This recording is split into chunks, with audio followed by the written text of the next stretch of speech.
With this arm type, it is necessary to remove the pre-attached adapter on the wiper blade and replace it as follows with adapter BC. Identify the release tab for the pre-attached adapter.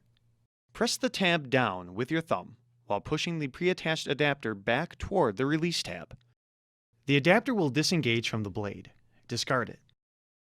Locate adapter BC. Lower adapter BC into the cavity in the top of the blade. Slide adapter BC in the opposite direction of the release tab until it clicks in place. Adapter BC must lock onto the blade before proceeding to the next step. Locate adapter cover E and position it on an angle above adapter BC. Make sure the hole on the top of the cover is at the lower end. Align the tabs at the lower end of the cover with the tabs at the back end of the adapter. Rotate the cover down onto the adapter until it locks in place.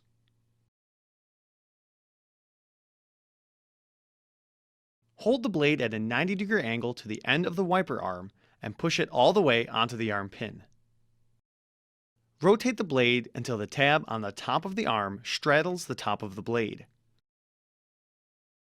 The wiper blade will lock onto the arm where indicated.